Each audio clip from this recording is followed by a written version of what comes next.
Hello students, today we will start a new chapter, chapter number 4 of geography, that is agriculture.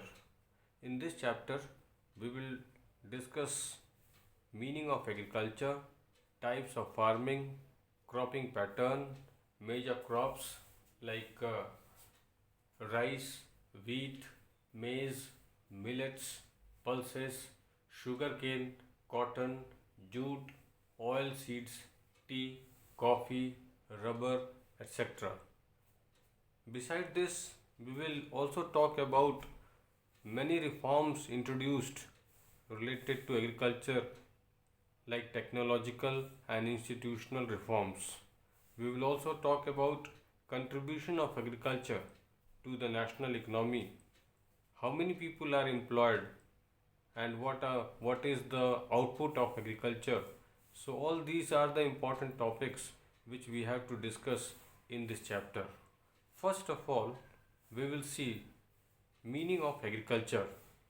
The practice of farming, including cultivation of the soil for growing of crops and rearing of animals to provide food, wool, and other products. Here the most important part is cultivation of the soil for growing crops and rearing animals, यानी कि crops उगाना और animals पालना, ये दोनों चीज़ें agriculture में included है.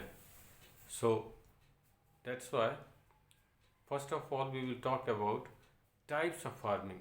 इंडिया में कई तरह की फार्मिंग होती है, जिसमें फर्स्ट है प्रिमिटिव सब्सिस्टेंस फार्मिंग. इसे झूमिंग भी कहते हैं, इंडिया में अलग अलग नाम है. It is also practised in other equatorial countries, और वहाँ पे भी ये बहुत पॉपुलर है, but it is known by different names in different countries. It is also known as slash and burn agriculture, और you can say shifting cultivation. Slash and burn क्यों कहते हैं? क्योंकि इसमें पहले एक एग्रीकल्चरल एक फील्ड को हम क्लियर करते हैं, उसमें जो भी ट्रीज़ हैं, बुशेस हैं, उसे काटते हैं, उसके बाद उसे बर्न कर देते हैं.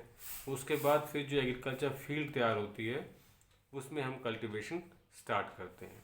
And we continue for 1 or 2 years, and when the fertility of soil decreases, we move to another piece of land, new piece of land, and we repeat the same procedure again. यानी फिर से हम उसे clear करके जला के और फिर एग्रीकल्चर फील्ड तैयार करते हैं. So one point should be very clear that it is the oldest type of farming. It's main motive is to fulfill the food requirement of family, and in this only food crops are grown.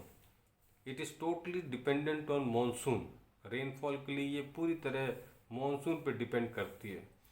इसमें कोई भी fertiliser use नहीं होता है, manure use नहीं होता है, irrigation methods use नहीं होते हैं, HYV सीड्स यूज़ नहीं होते हैं. ये बिल्कुल ओल्ड टाइप की फार्मिंग सिस्टम है जिसमें ये सारी चीज़ें यूज़ नहीं होती है, इसलिए ये सबसे बैकवर्ड तरह की फार्मिंग है.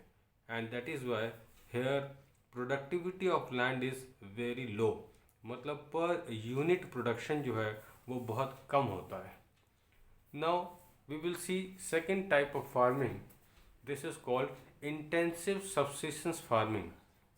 This type of farming is practised in areas of high population pressure on land.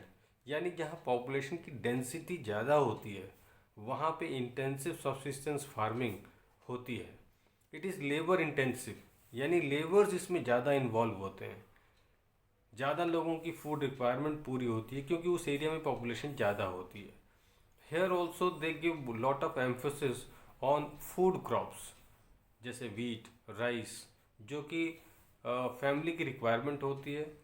पहले फैमिली की रिक्वायरमेंट पूरी की जाती है और उसके बाद ही इसको दूसरे चीज़ों के लिए यूज़ किया जाता है, जैसे मार्केट में बेचने के लिए. So that is the second motive.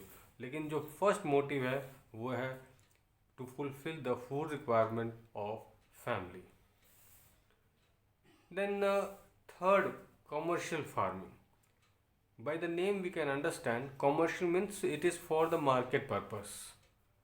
Here you will find that everything is done to increase the productivity of land, जैसे modern inputs, high yielding variety of seeds जिसे हम HYV seeds कहते हैं, अच्छे seeds, chemical fertilizers, insecticides, pesticides in order to obtain high productivity.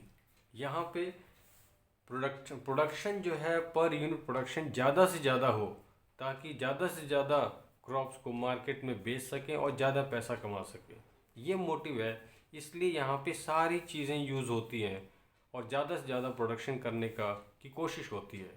जो हमने पहले type की फार्मिंग देखी थी, जो प्रिमिटिव यानी कि old type of farming slash and burn cultivation, उसमें क्या था, ये सारी चीज़ें जैसे HYV seeds, chemical fertilisers, insecticides and pesticides ये यूज़ नहीं होते हैं और ये सारी चीज़ यहाँ पे यूज़ होती हैं. ये दोनों में ख़ास डिफरेंस है. और जो इससे पहले देखा था हमने सब्सिस्टेंस फार्मिंग, वहाँ भी ये सब चीज़ें यूज़ होती हैं. अब यहाँ पे एक और चीज़ बहुत इम्पॉर्टेंट है समझने के लिए कि any crop which is commercial crop that may be subsistence crop, जैसे राइस है. राइस एक एग्जांपल है जो कि पंजाब हरियाणा में तो कॉमर्शियल क्रॉप है, लेकिन ये दूसरी स्टेट्स में जैसे उत्तर प्रदेश, मध्य प्रदेश, यहाँ पे ये सब्सिस्टेंस फार्मिंग का एक एग्जांपल है. हरियाणा में राइस कॉमर्शियल फार्मिंग इसलिए है क्योंकि यहाँ पे ये मेनली मार्केट के लिए यानी बेचने के लिए उगाया जाता है. सेल्फ कंजम्पशन के लिए बहुत कम और मार्केट के लिए ज़्यादा. जो दूसरे स्टेट्स हैं वहाँ पे मार्केट के लिए ये नहीं उगाते, वहाँ पे सेल्फ कंजम्पशन के लिए उगाते हैं. तो वहाँ पे वो सब्सिस्टेंस फार्मिंग का एग्जांपल है, लेकिन पंजाब हरियाणा में ये कॉमर्शियल फार्मिंग का एग्जांपल है because rice is produce for the market in Punjab and Haryana. ठीक है. So next type of farming is plantation farming. अब कॉमर्शियल और प्लांटेशन में कई बार डिस्टिंग्विश आता है, इसमें फ़र्क क्या है. Broadly if you see there is no major difference. यहाँ भी HYV seeds, chemical fertilisers, insecticides, pesticides, ये सारा कुछ यूज़ होता है जैसे कमर्शियल में होता है. यहाँ भी कोशिश होती है कि ज़्यादा से ज़्यादा एग्रीकल्चर प्रोडक्शन हो और यहाँ भी मोटिव है मार्केट में बेचना. ये सारी चीज़ सेम है, लेकिन डिफरेंस क्या है. पहला डिफरेंस कि यहाँ पे जो है एक क्रॉप डिसाइड की जाती है. Single crop is produced in large area, जैसा कि इसमें एग्जाम डेफिनेशन में भी दिया है. Plantation is also a type of commercial farming. In this type of farming a single crop, एक crop is grown on large area. जैसे tea, North East India में असम, मेघालय, यहाँ पे you will find that tea is produced और the scale of production is very large. ठीक है. दूसरे और एग्जांपल हैं कॉफ़ी, रबर, ये प्लांटेशन फार्मिंग के एग्जांपल हैं. So these are the 4 types of farming which we have discussed